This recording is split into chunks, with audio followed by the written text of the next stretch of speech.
ESP brush হিসেবে circuit যেভাবে fat carry reset করবেন, এর জন্য একটি অ্যাপ লাগবে এবং কোডিং লাগবে। আমি অ্যাপের লিঙ্ক এবং কোডিং এখানে দিয়ে রাখবো ডিসক্রিপশন বক্সে, ওখান থেকে কপি করে নিয়ে এখানে পেস্ট করে দিবেন। সো আমি এটা আসলে কাজ করে কিনা এর জন্য আমি চেক করছি। সো স্কেচে ক্লিক করব,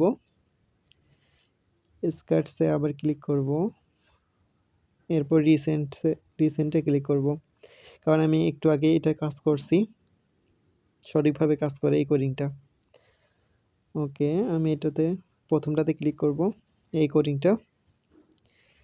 এবার ওই যে উপরে একটা অপশন আছে ইন্ডিকেট করে দিয়ে রাখছি, সো এখানে ক্লিক করবেন আপনারা।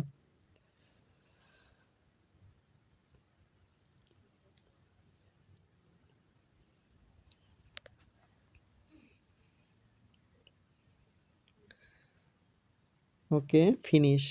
সো এবার আমরা ডাউনলোডে ক্লিক করব, আমরা সার্কিটটা এবার লাগিয়ে ডাউনলোডে ক্লিক করব। ওকে, ওকেতে দিলেই ফ্লাশ হয়ে যাবে সার্কিটটা, রিসেট ফ্লাশ হয়ে যাবে, অর্থাৎ ফ্যাট ক্যারি রিসেট হয়ে যাবে। এখানে 100% হয়ে গেলে ফ্যাট ক্যারি রিসেট হয়ে যাবে সম্পূর্ণ।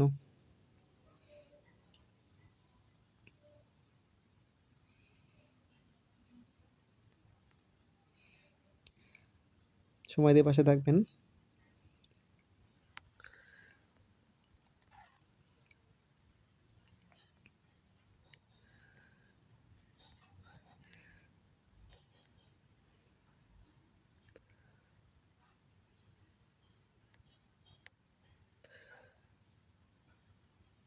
দেখুন কত দ্রুত হচ্ছে।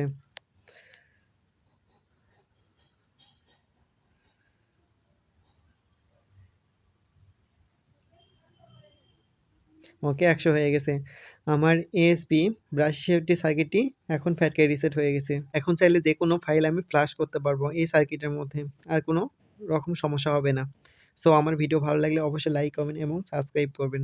নিত্য নতুন এবং রিয়েল ভিডিও আমি সবসময় দিয়ে থাকি। কারো সমস্যা হলে অবশ্যই আমাকে কমেন্ট করবেন।